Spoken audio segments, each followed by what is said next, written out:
And as we mentioned earlier, the release of Sergeant Bergdahl has been an ongoing crusade for his parents since he was taken into custody by the Taliban 5 years ago. The couple holding regular rallies and tying yellow ribbons around the little town they live in, Haley, Idaho. And ABC's Neil Karlinski is in that town. Good morning, Neil. Bianna, good morning. What a difference here in the last 24 hours. You can see the Bowe is free at last signs that have now gone up here alongside all the yellow ribbons. Here in Bowe Bergdahl's hometown, they never gave up hope.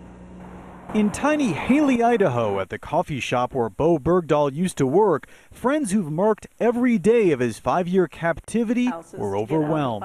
It's a big thing to absorb. I'm thrilled. Yeah. I'm thrilled. Bergdahl's parents had flown to Washington for Memorial Day and were still there to stand alongside President Obama and give thanks Saturday.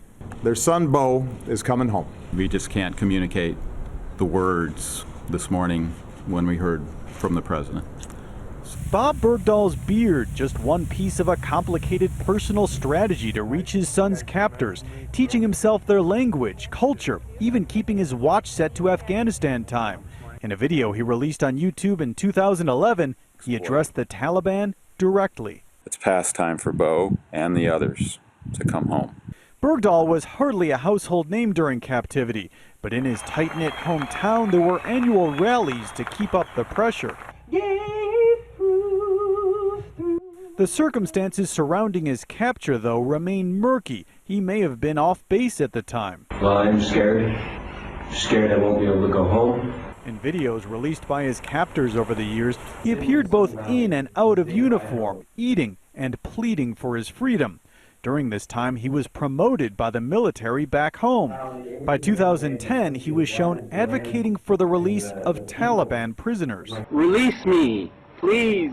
In Haley, Idaho, where the yellow ribbons have been up for 5 long years, friends say they never gave up hope that one day he would be free again. Never. I never felt that he'd been forgotten. He couldn't be from any place better. This place it's amazing.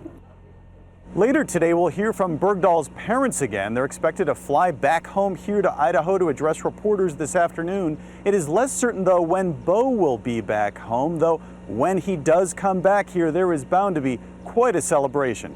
Dan and Bianna?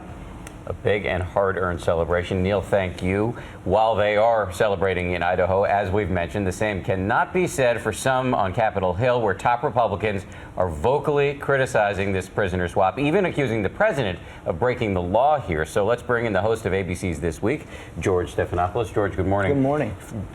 Back to Ronald Reagan, presidents in this country have said, we will not negotiate with terrorists. But isn't that what President Obama has done here? That's exactly what the Republicans are charging. And going back to Ronald Reagan, presidents have negotiated for the release of prisoners if that's what they thought was necessary at the time. But it is a big question. It's one of the questions I'm going to put to Ambassador Rice this morning, the president's national security advisor. Will this put other American troops at risk? The second question is this question of whether or not the president broke the law by failing to notify Congress 30 days before the transfer of these detainees from Guantanamo.